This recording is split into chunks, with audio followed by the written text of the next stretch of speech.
Hi everybody, welcome to my channel. My name is Ash and I'm the Moody Reader. And today we're gonna do a tag. I love tags so much. So I have seen this tag. I saw this tag a long time ago.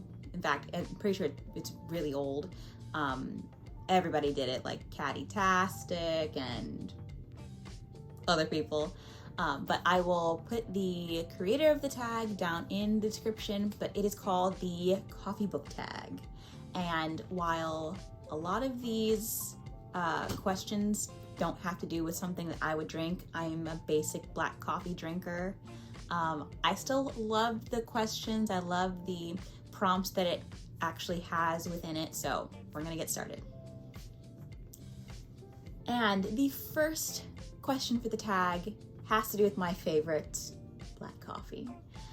So the prompt is this: black. Name a series that's tough to get into but has hardcore fans. Okay, so there were two options for me with this one, and one I have read and then the other I have not, and because it's that tough to get into that I'm like, ooh, I need to not. And so the one I have read is The Way of Kings by Brandon Sanderson, or basically any other Brandon Sanderson, any other one. This book is chunky. It's over 1,000 pages for sure. Let's see how many. It's just over 1,000. It's 1,001 pages, and it's this fantasy about, how do you even summarize this? This fantasy about this world where there was a thing called the Desolation, and after it, the people of this world they became at war essentially with, or they enslaved a group of people called the Parshendi, and then they became at war with them, and they do these bridge runs to kind of fight for these gem hearts. And then you're following your cast of characters: Kaladin, not my favorite character, Shallan, Gavilar, Adolin, love you Adolin. And you're just watching what happens and seeing how it all unfolds. I love this series. This book, weirdly enough, took me 16 months to finish, but I still loved it. Weird. So that's my answer for this prompt. The other answer I have is Game of Thrones. Game of Thrones I have never read it because I feel like it's just really intimidating. I don't think I'm worthy yet. So, question number 2, Peppermint Mocha. Name a book that gets more popular during the winter or a festive time of year. Okay, I'm not gonna be basic. I'm not gonna use Harry Potter because that's the easy way out. But I really don't have any other answer for this. There's a lot of, like, what do you mean by festive? Do you mean like Halloween spooky, ooky, or do you mean like Winter Wonderland Christmas? Which one do you mean? But if I had to take a pick, I don't know if it gets more popular. Probably it has to, right? One Day in December by Josie Silver. And like I said, I don't know if it gets more popular. I know that I want to read it more in the winter season during Christmas, you know? It's a book about this woman who meets who she doesn't meet. She sees on that little London bus. She sees this man, and she feels like they have this connection, and she really wants to meet him. And her life is kind of in the crapper at the moment, but he gives her a little bit of hope. And they meet one day in December, or they see each other one day in December.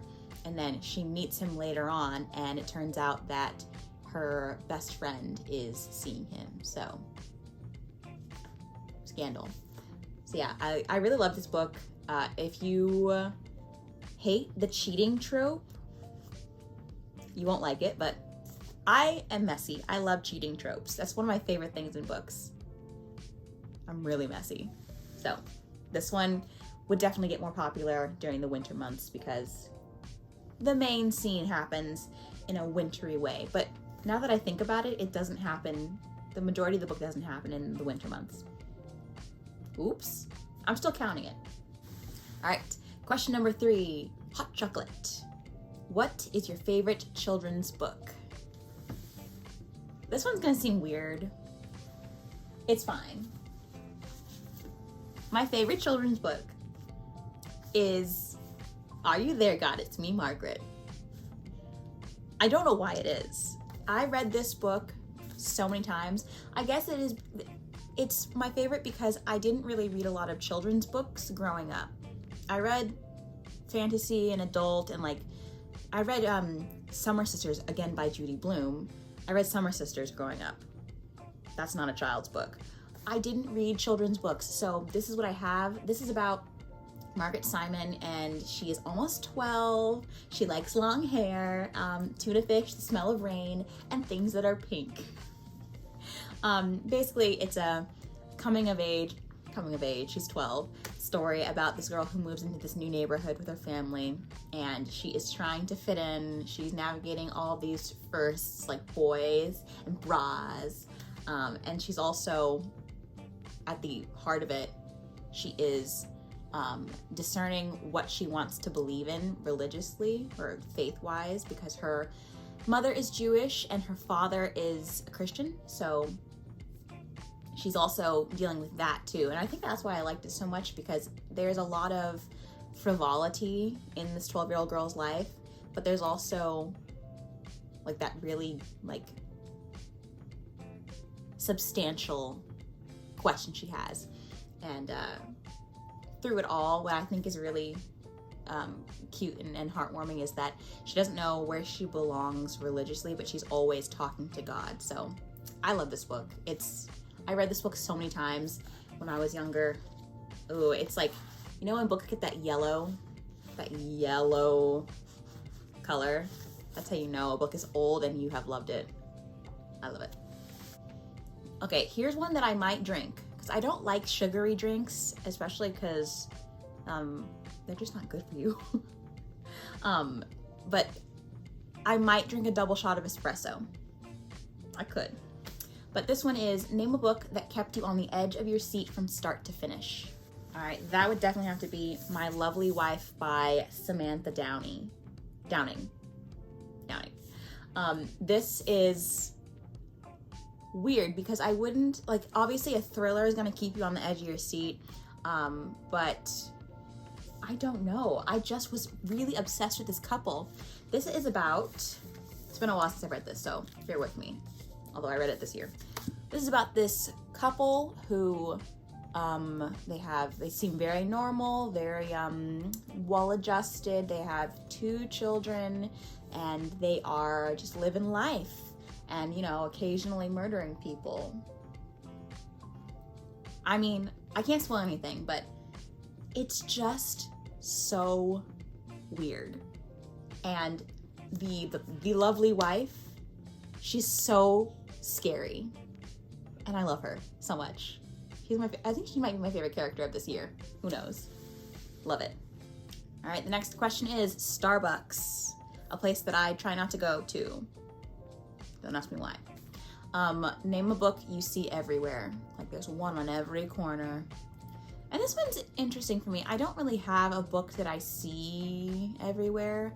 I guess I could say, right now I think that the book I see everywhere is probably anything Sarah J. Maas. And okay, hear me out. I'm not a hater of Sarah, because I did really enjoy the Throne of Glass series. I read that one when I was younger and I loved it. It was just very entertaining.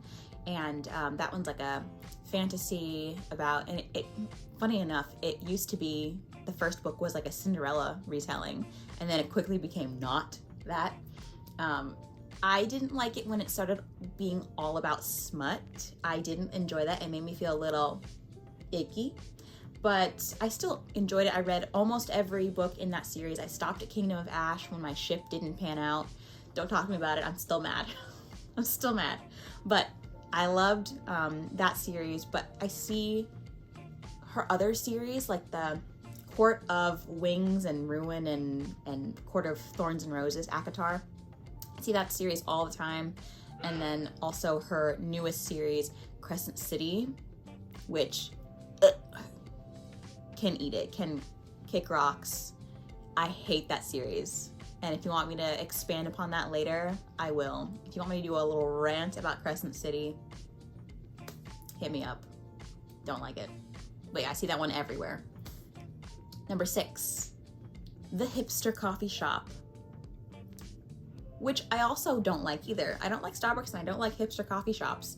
Hipster coffee shops seem exclusionary. Like you're not allowed to go in there unless you're a hipster, or unless you're cool enough. That's why I don't feel like I'm cool enough to go into a hipster coffee shop, so I don't. But the prompt is, give a book by an indie author a shout out. So I don't read a lot of indie. In fact, I've only read one indie author, but I will give a shout out to Alyssa Markins, who wrote Perilous Star. And Perilous Star is a book about the Earth basically like going to crap. Everything's happening, like earthquakes, fires, you name it. And these zodiacs come to Earth to recruit people who can take over for them essentially, and to help the planet and save the world. So if you like zodiacs, I would say read it. The only thing I didn't like about this book was that the Virgo zodiac, which is my own, I feel like was done dirty. If you know, you know. But yeah, pick up Alyssa Markins' Perilous Star if you like.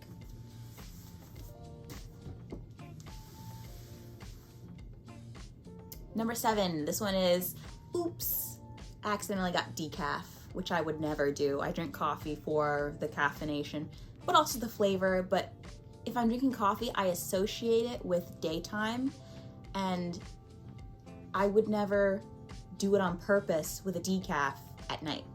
Does that make sense? I don't know. But yeah, name a book you were expecting more from. Ooh, for that one, I would say Seasonal Fears by Shauna McGuire.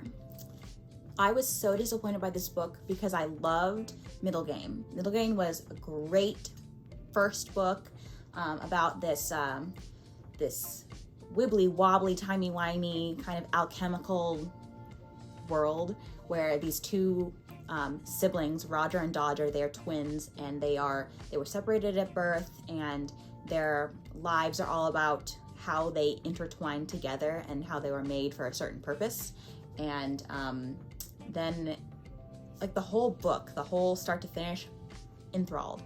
Then Seasonal Fears was announced, and I thought I would love it too, and it just kind of fell flat. It's about 2 separate main characters, which already is like, and I don't know, there was just something about it that I was wanting more. I needed that kick of caffeine. But maybe you'd like it if you gave it a try. It's just not as expansive. It's not as vast as the first one is. It's very granular. And then the last question is number 8, The Perfect Blend. Name a book or series that was both bitter and sweet, but ultimately satisfying. Okay, for this one, I would have to say the Ember and Ash series, or Ember and the Ashes series by Sabaa Tahir, but mainly A Sky Beyond the Storm, which I feel like people didn't really follow through. This book series was really popular way back when, but as it went on and got like 2 cover changes, it became less popular and people just didn't see it through, I guess. But this series, it made me cry. I was so invested by the time it finished. And this book series is about this woman, Laya, who is this, what is she? Laya is a slave, and she is living with her grandparents and her older brother, and they are trying to live in like the streets of this Roman-inspired empire.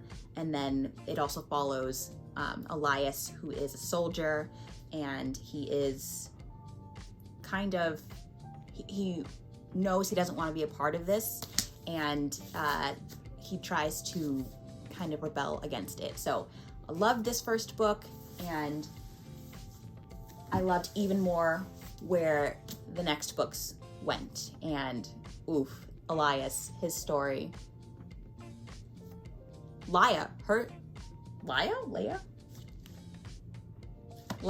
Laya, her story. Tragique. Read it, please. I need to talk to somebody about this book series, please. So, those are the books that I chose for this tag, this coffee tag.